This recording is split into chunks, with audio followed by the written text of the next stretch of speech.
બીજા મુદ્દાની વાત કરીએ તો જૂનાગઢના પવિત્ર ગિરનાર પર્વતના સંરક્ષણ મુદ્દે સાધુ સંતો અને સનાતની સમાજ એક મંચ પર આવીને શક્તિ પ્રદર્શન કર્યું છે। ગિરનાર બચાવો અભિયાન અંતર્ગત યોજાયેલી આ મહારેલીમાં વિવિધ સંપ્રદાયોના મહંતો, સંતો અને હજારો શ્રદ્ધાળુઓ જોડાયા હતા। ગિરનારની પવિત્રતા જાળવવા અને કથિત અતિક્રમણ સામે કડક પગલાં લેવા માટે તંત્ર સામે ઉગ્ર માંગ ઉઠાવવામાં આવી છે। જૂના અખાડા, અગ્નિ અખાડા, નાથ, વૈષ્ણવ, સ્વામિનારાયણ સહિતના તમામ સંપ્રદાયોએ મતભેદો ભૂલી એકતા દર્શાવી છે। ગિરનાર સંરક્ષણ સમિતિના નેજા હેઠળ સમિતિને સત્તાવાર રીતે મજબૂત બનાવવાનો નિર્ણય લેવાયો છે। સંતોએ આક્ષેપ કર્યો છે કે ગિરનાર વિસ્તારમાં બિનઅધિકૃત બાંધકામ, પર્યાવરણના નિયમોનો ભંગ અને પવિત્ર સ્થળોના સ્વરૂપમાં ફેરફાર થઈ રહ્યો છે। આ મુદ્દે જિલ્લા કલેક્ટરને આવેદનપત્ર આપીને સરકારને 1 મહિનાનું અલ્ટિમેટમ આપવામાં આવ્યું છે। સંતોએ સ્પષ્ટ ચેતવણી આપી છે કે જો સમય મર્યાદામાં કાર્યવાહી નહીં થાય તો આગામી દિવસોમાં ઉગ્ર આંદોલન શરૂ કરવામાં આવશે અને આવનારા સમયમાં જોવાનું રહેશે કે હવે સાધુ સંતો દ્વારા શું પગલાં લેવામાં આવી રહ્યા છે અને તંત્ર પણ કયા પ્રકારના પગલાં લઈ રહી છે। ગિરનાર પર જે કથિત અતિક્રમણો થઈ રહ્યા છે તેના કારણે હવે દરેક સાધુ સંતો અને સનાતની જે સમાજના લોકો છે તે લોકો ભેગા થયા અને એક મહારેલીનું આયોજન કર્યું અને આવેદનપત્ર આપવામાં આવ્યું। અને આજ મુદ્દે આપણી સાથે ચર્ચા કરવા માટે ખાકી મઢીના મહંત સુખરામ બાપુ જોડાઈ ગયા છે। સુખરામ બાપુ, જય ગિરનાર સંરક્ષણ માટે તમામ સાધુ સંતો એકજૂટ થયા છે, શું કહેશો? બાપુ, આપનો અવાજ નથી આવતો।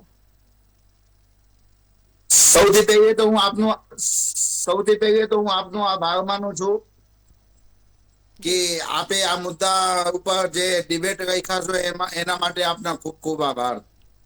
ગઈકાલે ગિરનારની અંદર જે ઘટના ઘટી રહી છે એના માટે એક આંદોલન હતું અને એ આંદોલનને અંદર ઘણા બધા લોકો જોડાયેલા હતા અને કલેક્ટર સાહેબ શ્રીને આવેદન પત્ર આપવામાં આવ્યું છે બેન, કારણ કે ગિરનારની અંદર કોઈને પણ સાધના ને ભજન અને દર્શન કરવા માટે જવા માટેની છૂટ છે, પણ ત્યાં જઈને કોઈને કબજા કરવા માટેની છૂટ નથી। તો અમુક સંપ્રદાયના લોકો ત્યાં ઉપર કબજા કરી રહ્યા છે અને ત્યાં વારંવાર જઈને કંઈક ને કંઈક વાર ને પ્રહાર કરે છે। એને રોકવા માટે અમે સરકાર શ્રીને નિવેદન કર્યા છીએ અને એમાં આવેદન પત્ર આપ્યા છીએ। ઉપર 2000 વાર જેટલી જગ્યા પણ ત્યાં ફાળવી દેવામાં આવી છે અમુક સંપ્રદાયના લોકો માટે, જબકી ઉપર ફોરેસ્ટ વિભાગે નાના મોટા કંઈ પણ બાંધકામ કરવું હોય તોય પણ કરવા દેતા નથી, પણ એ લોકોને શું કામે એટલી બધી જમીન ફાળવી દેવામાં આવી છે એ મુદ્દા ઉપર આખા જુનાગઢ જિલ્લાની અંદરથી દરેક સનાતનીય ભાઈઓ અને બહેનો આવ્યા હતા। એમાં ઘણા બધા સાધુ સંતો પણ હતા, ઘણા બધા હરિભક્તો પણ હતા। બાપુ, આપે જે અમુક સંપ્રદાયોની વાત કરી તો તે કયા સંપ્રદાયની આપ વાત કરી રહ્યા છો? જૈન સંપ્રદાય બેન, જૈન સંપ્રદાય, જે જૈન સંપ્રદાય છે એ વારંવાર કંઈક ને કંઈક દુષ્પ્રહાર ત્યાં કરે છે અને જૈન સંપ્રદાય પોતાના દાવા ત્યાં કરે છે ગિરનાર ની અંદર કે અમારા નેમિનાથનું છે, જબકી નેમિનાથનું તો એ કઈ છે જ નહીં, પણ તોય છતાં કંઈક ના કંઈક કારણ વિનાના કરે છે। એને પાછળનું કારણ બે જ છે, જે હર્ષ સંઘવી સાહેબ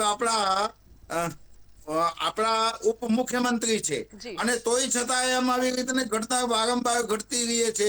એટલે સીધી વાતમાં હું આપને પાસે આવું છું કે જૈન લોકોને પાસે એટલી બધી તાકાત, એટલી બધી શક્તિ ક્યાંથી આવી ગઈ?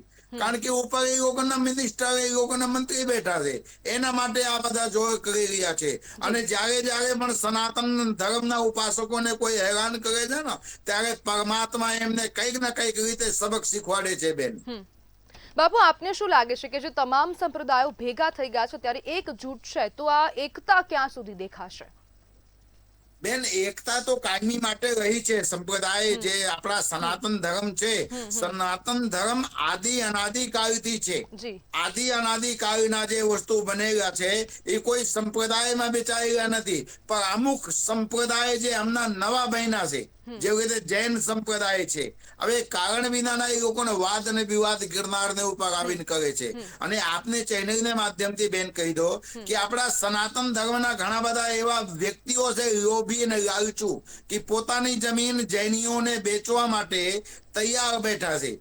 ડબલ અને ટ્રિપલ પૈસા મળતું હોય તો એ લોકોને જમીન બેચે એટલે જૈન સાધુઓ ત્યાં આવીને કંઈક ને કંઈક આમ ત્યાં બનાવતા હોય અને આવી રીતે પછી કબજા કરતા હોય છે બેન। જી બિલકુલ બાપુ, જોડાવા બદલ આપનો આભાર.